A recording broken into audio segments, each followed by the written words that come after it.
Hello and welcome to college में love. Once again NEET 2023 का result आ चुका है और अब काउंसलिंग की तैयारियां हो रही हैं। सो आई एम श्योर कि आपने अपने कॉलेजेस की लिस्ट बना ली होगी, लेकिन अगर नहीं बनाई है तो आप बना लीजिए अपने नॉन पर्सन से। इंटरनेट पर गूगल पर इतनी इन्फॉर्मेशंस हैं तो उनके थ्रू आप हेल्प ले सकते हैं। जो भी आपको मटेरियल अवेलेबल है या इन्फॉर्मेशन अवेलेबल है के बेसिस पे कि आपको कौन से कॉलेज में एडमिशन लेना है या आपकी प्रायोरिटी क्या होगी, जैसे कि आपको फर्स्ट में कौन सा कॉलेज फिल करना है। अगर वो नहीं मिलता तो आप दूसरे कॉलेज में कौन से में जाना चाहेंगे। इस वीडियो में मैं आपको पूरी इन्फॉर्मेशन देने वाली हूँ कि नीट 2023 के बाद आपका प्रोसेस क्या होने वाला है if you are planning to participate in the counselling. तो होता क्या है कि आपने जो नीट का एग्जाम दिया उसके बाद जो रिजल्ट आया है उस बेसिस पर आपको कुछ मार्क्स मिले हैं। अब वो जो मार्क्स हैं उनके थ्रू आप डिफरेंट काउंसलिंग में पार्टिसिपेट कर सकते हैं और जो भी आपकी रैंक है उसकी कट ऑफ के हिसाब से आपको कॉलेज मिलता है। सो कोई भी जो स्टूडेंट है वो 2 काउंसलिंग में एटलीस्ट उसको पार्टिसिपेट करना चाहिए। अनलेस अनटिल टॉप 10 टॉप 50 इस तरीके के आपकी रैंक है तो आपको 2 काउंसलिंग में पार्टिसिपेट करना चाहिए, एक ऑल इंडिया काउंसलिंग और एक स्टेट। आपका जो भी स्टेट है यानी कि आपका जो भी डोमिसाइल या मूल निवास प्रमाण पत्र जिस भी स्टेट का बना हुआ है, ऑल इंडिया काउंसलिंग देश का हर बच्चा फिल कर सकता है और उन ऑल इंडिया काउंसलिंग के अंदर जितनी भी सीट्स अवेलेबल हैं उन सीट्स के अंदर वो पार्टिसिपेट कर सकते हैं। अब उसके अलावा अगर किसी स्टेट में आपको मान लीजिए कि राजस्थान का बच्चा है तो वो राजस्थान स्टेट की तो स्टेट काउंसलिंग में जा सकता है, लेकिन अगर उसको केरला में एडमिशन लेना है तो वो ऑल इंडिया काउंसलिंग के थ्रू ही जा सकता है। तो रिजल्ट तो आ चुका है, लेकिन अब आगे क्या करना है तो इसको आप ध्यान से सुनिए कि आपका रिजल्ट आ चुका है और काउंसलिंग की डेट आने ही वाली है। तो जैसे ही काउंसलिंग की डेट आएगी आपको वहां पर रजिस्ट्रेशन के लिए बोला जाएगा। उससे पहले आपको इन्फॉर्मेशन भी होगी कि आपको काउंसलिंग की डेट्स ये हैं, रजिस्ट्रेशन की डेट तब से रजिस्ट्रेशन स्टार्ट हो रहा है तो आपको उसमें अपने आप को रजिस्टर करना है। अब काउंसलिंग के अंदर रजिस्टर करने के लिए आपको चाहिए होता है कुछ डॉक्यूमेंट्स। तो कुछ डॉक्यूमेंट्स आपको जो भी चाहिए वो सारे ये जो टाइम पीरियड है ना नीट रिजल्ट के बाद या नीट एग्जाम के बाद मान लीजिए से लेकर और जो काउंसलिंग के अंदर आने तक का पार्टिसिपेट करने तक का टाइम पीरियड है, ये 2 ही चीजों के लिए यूज करना चाहिए। एक डॉक्यूमेंट प्रिपरेशन, और अगर आपके डॉक्यूमेंट्स चेक कर लिए हैं आपने और पूरी तरह से तैयार है तो दूसरा कॉलेज सिलेक्शन। आपको पूरी प्रॉपर लिस्ट बना लेनी है कि कौन कौन से कॉलेजेस में आप पार्टिसिपेट करना चाहते हैं, फर्स्ट में कौन सा, सेकंड में कौन सा, थर्ड में कौन सा, आप किस तरीके से फिल करना चाहेंगे। तो आपको रजिस्ट्रेशन के लिए चाहिए होंगे कुछ डॉक्यूमेंट, जैसे कि नीट का आपको एडमिट कार्ड, उसके अलावा नीट का रिजल्ट स्कोर, सब कुछ आप जब फिल करेंगे आपके पास एक एक्टिव मोबाइल नंबर और एक्टिव ईमेल आईडी होना चाहिए। अब बहुत इंपॉर्टेंट चीज़ है ये, मैंने बहुत सारे केसेस में देखा और मेरे एक स्टूडेंट के साथ हो भी चुका है कि ई मित्र से जाके हम फिल करवा लेते हैं और फिर ई मित्र वाले अपना नंबर या अपनी ईमेल आईडी जो है वो दे देते हैं फॉर्म में भरने के लिए और उसके बाद जितनी भी OTPs आ रही हैं वो सब उस ई मित्र वाले के नंबर पर आ रही है। तो आप वो मत कीजिए कि आपने ई मित्र वाले का नंबर या अपने फ्रेंड का नंबर या अपने किसी दूर दराज के अननोन पर्सन या नॉन भी है तो भी आप अपने पेरेंट्स, ब्रदर, सिस्टर, कोशिश कीजिए as close as possible and as trustable people as possible को ही आप वो OTP के लिए ईमेल आईडी या फिर फोन नंबर दें। अदरवाइज कोशिश कीजिए कि आप अपना ही एक्टिव मोबाइल नंबर और एक ईमेल आईडी बनाने में टाइम नहीं लगता बहुत ज्यादा, तो आप वो बना सकते हैं। तो आजकल वैसे भी इंटरनेट का जमाना है तो अगर आपने ईमेल नहीं भी बनाई हुई है ईमेल आईडी तो अब बना लीजिए, it will be very much helpful for you. दूसरी बात, अब जब आपको रजिस्ट्रेशन के लिए जाना होगा और आपने वहां पर अपनी जो डिटेल्स फिल करनी है, मैं जब काउंसलिंग का प्रोसेस स्टार्ट होगा तो उस टाइम भी मैं आपको बताऊंगी कि कैसे कैसे आपको डिटेल्स फिल करनी है ताकि आप उसमें किसी भी तरीके की कोई गलती ना करें। तो वो आपको फिल करनी होंगी और फिल करने के बाद में एक मिनिमम अमाउंट ऑफ पेमेंट होता है, जैसे कि 1000 रुपीज जो चार्ज होता है वो होता है registration charge and counselling fees होती है अराउंड 10,000। और अगर प्राइवेट कॉलेज के लिए आप जाते हैं तो ये फीस ज्यादा होती है, it's 5,000 for registration and 2 lakh rupees for admission. यानी कि डीम्ड यूनिवर्सिटी वगैरह में अगर आप जाना चाहते हैं, आपका बजट हाई है और आपकी रैंक उतनी अच्छी नहीं आई है तो आप डीम्ड यूनिवर्सिटीज के बारे में भी सोच सकते हैं। बेसिकली डीम्ड यूनिवर्सिटीज जो होती है ना वो उनकी फीस बहुत हाई होती है, like kind of private colleges. Payment देना है, उसके बाद में आपको चॉइस फिलिंग के लिए आपको टाइम दिया जाएगा कि चॉइस फिलिंग आप कर सकते हैं।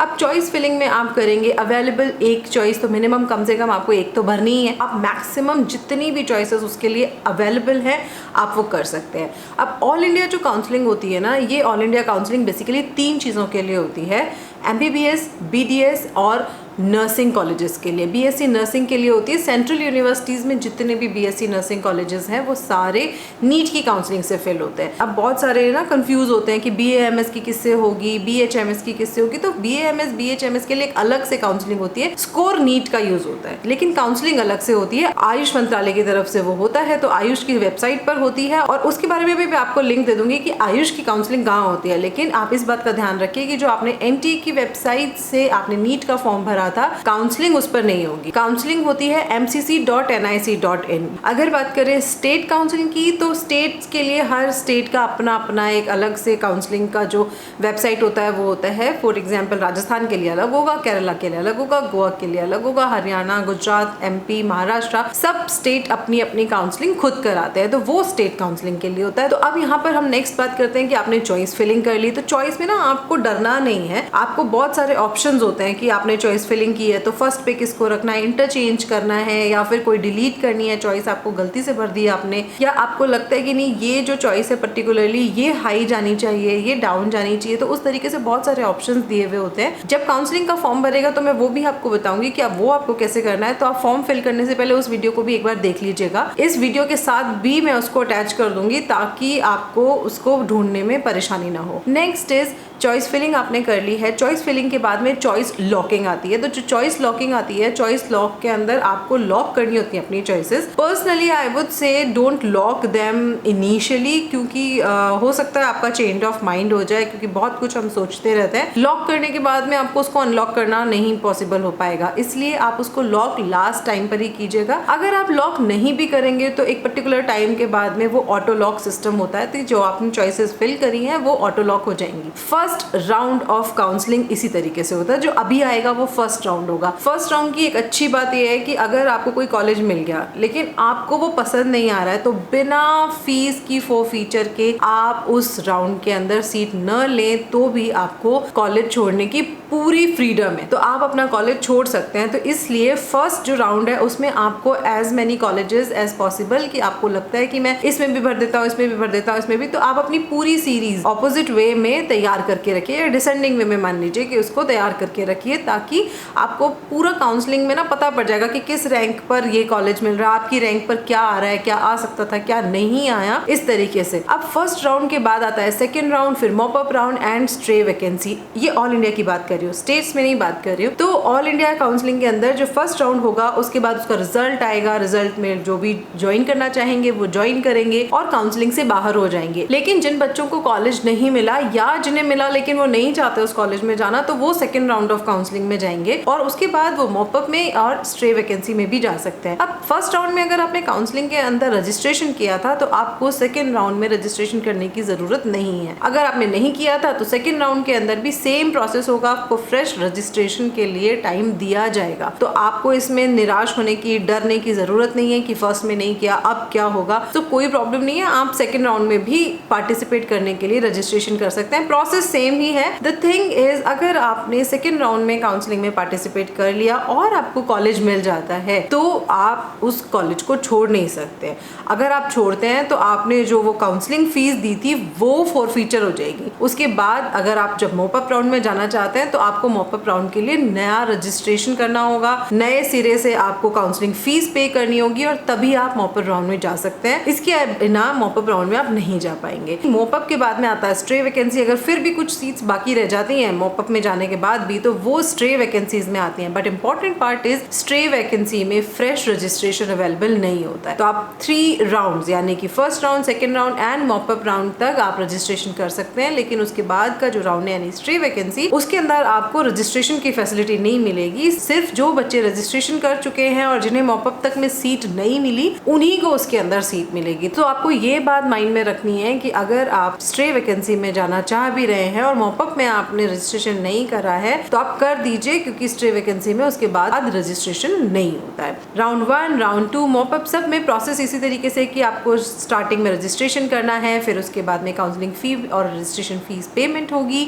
चॉइस फिलिंग, चॉइस लॉक, उसके बाद में रिजल्ट आएगा, उसके बाद में आपको टाइम दिया जाएगा to join the college and that is the basic counselling process. अब आपको जो काउंसलिंग का पैटर्न है मैं वो आपको समझाती हूँ कि काउंसलिंग के पैटर्न में क्या होता है। काउंसलिंग के पैटर्न में आपने ऑल इंडिया में मान लीजिए पार्टिसिपेट किया, तो ऑल इंडिया में फर्स्ट राउंड में आप पार्टिसिपेट कर रहे हैं तो दो कंडीशंस होंगी, या तो आपको कॉलेज मिलेगा या तो आपको कॉलेज नहीं मिलेगा। अगर आपने कॉलेज नहीं मिला है तब तो कोई प्रॉब्लम नहीं है, आप सेकेंड राउंड में जा सकते हैं। पैरेलली स्टेट की जो काउंसलिंग होती है वो भी चलती होती है, तो आप वो भी ट्राई कर सकते हैं। अगर आपको सीट मिल जाती है then there are two options, या तो आप ज्वाइन कर लेते हैं। अगर आपने ज्वाइन कर लिया तो उसके बाद आपको दो ऑप्शन मिलते हैं कि ज्वाइन कर लिया एंड देयर इज नथिंग, आप चेंज भी नहीं करना चाहते, you are happy with your college and good to go, आपका वहीं काउंसलिंग का पार्ट खत्म हो जाता है। लेकिन अगर आपने कॉलेज ज्वाइन कर लिया और कॉलेज ज्वाइन करने के बाद में आप अपग्रेडेशन के लिए डालते हैं कि आप अपग्रेडेशन, जैसे कि आपको ये कॉलेज मिल गया है, अब आप ये कह रहे हैं कि मुझे कॉलेज मिल गया है, अगर इससे बेटर कुछ मिल जाएगा तो मैं ले लूँगा, नहीं मिलेगा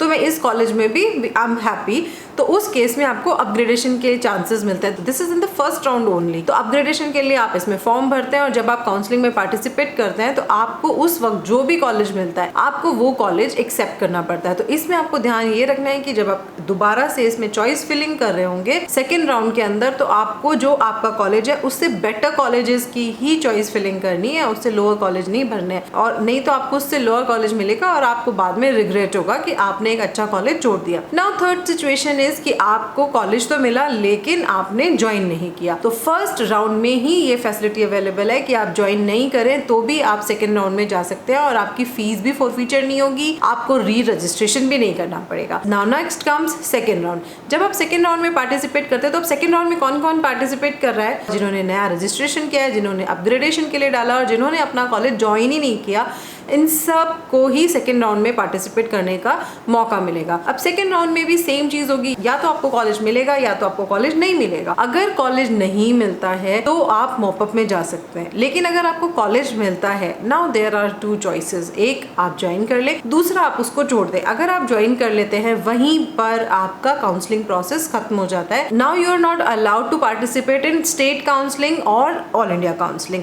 अगर आपने ज्वाइन नहीं किया और आपने छोड़ दिया उस कॉलेज की सीट को, तो आपको यहाँ पर आपकी जो काउंसलिंग फीस और रजिस्ट्रेशन फीस थी वो फॉरफीचर करनी पड़ेगी। अगर आप नेक्स्ट राउंड में पार्टिसिपेट नहीं करना चाहते हैं, you are good to go, you can go to the state counselling. लेकिन अगर आप पार्टिसिपेट करना चाहते हैं मॉपअप राउंड के अंदर, तो आपको फिर से रजिस्ट्रेशन करना होगा और फिर से आपको काउंसलिंग फीस पे करनी होगी, तभी आप मॉपअप राउंड में पार्टिसिपेट कर सकते हैं। Otherwise you can participate in the state counselling only. Next आता है मॉपअप राउंड। मॉपअप राउंड के अंदर क्या होगा कि अगर जिन बच्चों ने कॉलेज छोड़ दिया था, अगर उन्होंने री रजिस्टर कर दिया, तो आपको काउंसलिंग में पार्टिसिपेट करने का मौका मिलेगा। अगर आपको मॉपअप में कॉलेज नहीं मिलता है तो you can go for stray vacancy. अगर आपको मॉपअप में कॉलेज मिल जाता है तो आपको वो कॉलेज लेना ही है। Anyhow you are not allowed to leave the college और you are not allowed to participate in any other counselling of state और समथिंग एल्स। तो आपको वहां पर वो कॉलेज लेना ही है। दो ही केसेस हैं, या तो लेना है या फिर आपको स्टे वैकेंसी में, क्योंकि कॉलेज नहीं मिला तो आपको जाना है। So this is the whole process of counselling. ये बहुत लेंथी प्रोसेस लग सकता है बट इट्स वेरी इजी। आपको फिर भी अगर कोई इश्यूज आते हैं तो you can ask me in the comment section. I mostly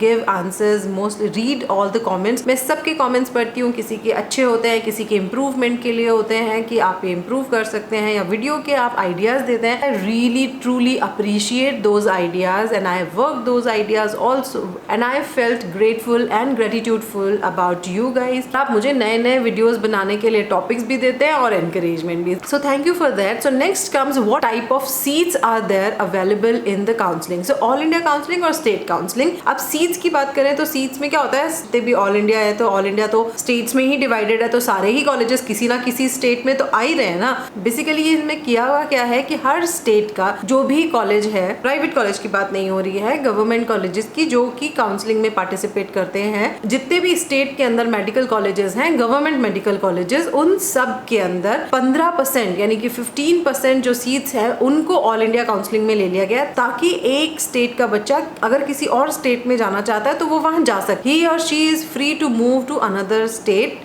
through all India counselling. और 85% जो सीट्स होती हैं वो स्टेट की होती हैं और उसी के लिए स्टेट के अंदर काउंसलिंग होती है। नीट के लिए 15% seats of all India, 100% deemed universities की, central universities, ESIC, AFMC, AIIMS, JIPMER. अब यहाँ पर आपको अगर AFMC में पार्टिसिपेट करना है, यानी कि आप आर्मी में जाना चाहते हैं एज अ डॉक्टर, तो यहाँ पर आपको सिर्फ रजिस्ट्रेशन पार्ट जो है ना वो आपका इस काउंसलिंग से होता है। उसके अलावा जो फर्दर अगर आपका सिलेक्शन हो जाता है फर्स्ट पार्ट के बाद, तो आपको फर्दर जो काउंसलिंग होंगी वो AFMC जो है वो अपनी तरफ से खुद ही कराती है। जो भी फिजिकल मेडिकल जो टेस्ट होंगे, वो इंटरव्यूज होंगे। तो अगर इसके बारे में आपको इन्फॉर्मेशन चाहिए तो मैंने वीडियो बनाया हुआ है and I will give the link somewhere here और हियर, तो आप वहां जाकर चेक कर सकते हैं और इसके बारे में आपको पूरी इन्फॉर्मेशन वहां पर मिलेगी। सो आई थिंक मैंने काउंसलिंग प्रोसेस के बारे में और सीट्स का जो भी डिवीजन है उसके बारे में आपको काफी सारी इन्फॉर्मेशन दे दी है। अगर फिर भी कुछ क्वेश्चंस बाकी रह गए तो आप कमेंट सेक्शन में लिखकर आप पूछ सकते हैं। I would definitely answer your questions. I am sure ये इन्फॉर्मेशन आपको बहुत इंपॉर्टेंट रहेगी और मैं इसका वीडियो भी डालूंगी कि how to fill the form and how not to do any kind of mistake. लेकिन अभी आप जो काम कर रहे हैं वो सिर्फ इतना कीजिए कि please like this video, share and subscribe my channel. Subscription बहुत कम है as compare to the percentages of people who are watching the video. And next important thing is कि आपको अपनी कॉलेजेस की लिस्ट बनानी है। आप प्लीज अपने कॉन्टैक्ट्स को यूज कीजिए या इंटरनेट पे देखिए कि कौन से कॉलेजेस अच्छे हैं, आपकी रैंक के ऊपर आपको क्या मिल सकता है। आप एटलीस्ट अपनी लिस्ट ऑफ कॉलेजेस बना लीजिए, ये आपको बहुत ज्यादा हेल्पफुल रहेगा काउंसलिंग में। अदरवाइज आप कंफ्यूज हो सकते हैं कि आपको कौन सा कॉलेज पहले फिल करना है, कौन सा बाद में करना है। तो आप इस चीज का बहुत ध्यान रखिएगा। आपने यहाँ तक वीडियो देखा है इसके लिए आपका बहुत धन्यवाद। सी यू अगेन, बाय बाय।